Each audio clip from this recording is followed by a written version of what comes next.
রমনা তুমি আমাকে উপকার করবে বাবা, রমনা তোমার সাথে নিয়ে যাবি, কোথায় নিয়ে যাবি বাবা? তোমার বাড়ি?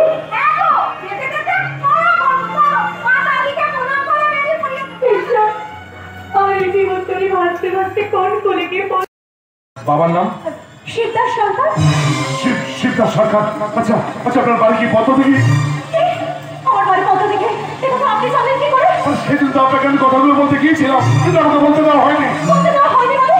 সেদিন আমার সঙ্গে দেখা করতে আপনাকে কেউ কি আটকে দিয়েছিল? ঠিক না, এই বাড়িতে নেই বলে আমার মুখের মতো দরজা বন্ধ করে দিয়েছিল আপনার ছোট বোন রিক্কু। আমার ছোট বোনের নাম পর্যন্ত আপনি জানেন? সেদিন কি কথা বলতে এসেছিলেন আপনি আমাকে?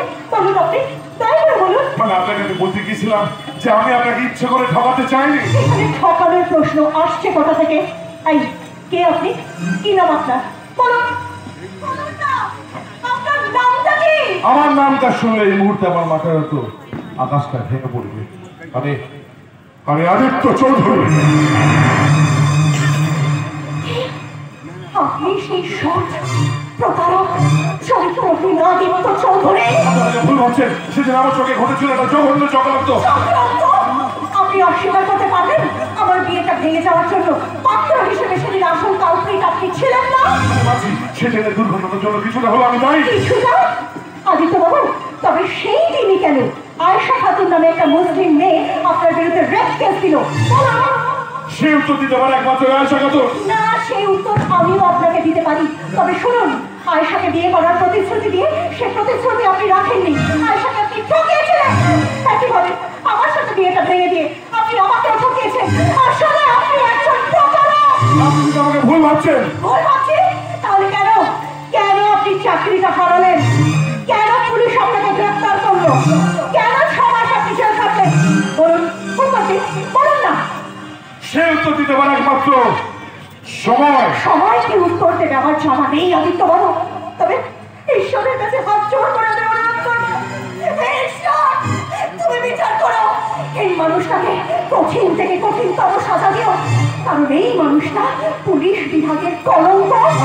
এই মানুষটা একটা ক্রিমিনাল। আপনি শুনুন আদিত্য বাবু, আমার ভাগ্যটা দেখুন। যে মানুষটাকে জীবনের সব থেকে বেশি ঘেন্না করলো, সেই মানুষটার বাড়িতে আজকে ভাগ্যের দোহাই দিয়ে আমাকে আশ্রয় নিতে হচ্ছে। মানে আদিত্য বাবু, আশ্রয় নিচ্ছি মানে কিন্তু এই নয় আমি আপনাকে ক্ষমা করে দিয়েছি। শুনে রাখুন, পুলিশ চলে গেলে না সাথে সাথে আপনার বাড়ি ছেড়ে আমি চলে যাবো। দীপক কেউ বলতে পারে না। তবে তোমার কাছে আমার একটা রিকোয়েস্ট, যদি পারো তোমার মোবাইল থেকে আমার ছবিটাকে ডিলিট করে দিও। অসম্ভব। আজ থেকে আপনার ছবিটা আমার এই বুকের অ্যালবামে আমি বানিয়ে রাখবো। এই সব করে যদি নিজেকে কি একটা আদিত্য চৌধুরী প্রমাণ করতে চাইছো? আমি চাই আপনার জন্য নতুন করে আইনি লড়াই। বললে আমি সবাইকে বলবো আমি গভীর চক্রান্তের শিকার, আমি সম্পূর্ণ নির্দোষ। এই সমাজ সেটা মানবে? কালকে বাধ্য দুষ্টের দমন সৃষ্টের পালন করে রাষ্ট্রপতির হাত থেকে পদক পেয়েছে, সে কখনো পদ ভুল করতে পারে না। ওসব কথা থাক, কিন্তু আমার কাছে কেন কিছু বললেন না তো?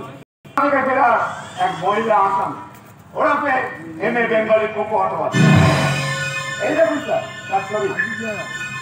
সর্বনাশ, আমি কাকে দেখছি? স্যার হ্যাঁ? একে আপনি আগে দেখেছেন না দীপক, আচ্ছা আমি কি করে দেখবো বলো তো? আমি কি করে দেখবো? আজ আসি স্যার। দীপক, অন্য একদিন এসে আপনাকে এই অন্তর থেকে আমি স্যালুট করে যাবো স্যার।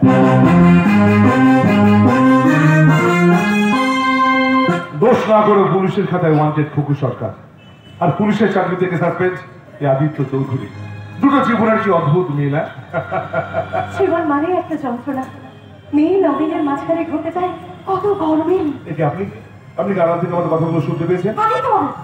এখন আমার যা অবস্থা, লুকিয়ে লুকিয়ে কারোর কথা শোনার মতো মানসিক অবস্থায় আমি নেই আদিত্য বাবু। কি বলেন?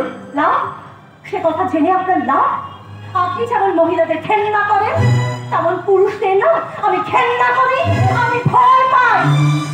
আমি দেখছি আপনার ঘেন্নার তালিকা থেকে আমার নামটাকে এখনো বাদ দিতে পারি। আদিত্য বাবু, আপনিও যে ভালো মানুষের মুখোশ পরে আমার সামনে দাঁড়িয়ে দাঁড়িয়ে অ্যাক্টিং করছেন না, সেই গ্যারান্টি আমাকে কেউ দিতে পারে?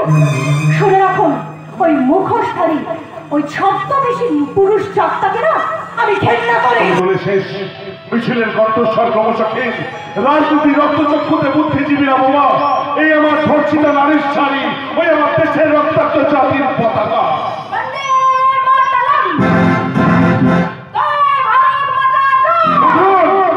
জাগরণ, ওই জাতীয় পতাকা দিয়ে শপথ করুন, মুছে ফেলুন দু চোখের জল, দু চোখে যাবে নবীর বন্যা, রণচন্ডিকার উপর হয়ে উঠুন দু হাতে রক্ত মানুষের দুর্গা। আমার দুর্গা করে যাবে নাই, আমার দুর্গা চলছে, আমার দুর্গা কখনো ভগবান কখনো রাজন চলছে, আমার দুর্গা মেলা মানেকার চিন্তা শীতলা মানেরা, আমার দুর্গা মৌ হয়ে গেলে অমাবস্যার হাতেরা, আমার দুর্গা মণিপুর জুড়ে নবকবিদের হাতে, আমার দুর্গা করতে হাতুড়ি গাউল ভাবের মাঠে, আমার দুর্গা ত্রিশূল ধরেছে স্বর্গে এবং মর্তে, স্বর্গে এবং মর্তে। আমার দুর্গা বাঁচতে শিখেছে নিজেই নিজের শর্তে, নিজেই নিজের শর্তে। বন্দে মাতরম, বন্দে মাতরম, हम बुलबुले हंसी ये गुल सीता हमारा हमारा, हम बुलबुले हंसी ये गुल सीता हमारा हमारा। सारे जहां से अच्छा हिंदू सीता हमारा हमारा, सारे जहां से अच्छा हम बोले इसकी सीता हमारा हमारा। सारे जहां से अच्छा वो सीता हमारा हमारा, सारे जहां से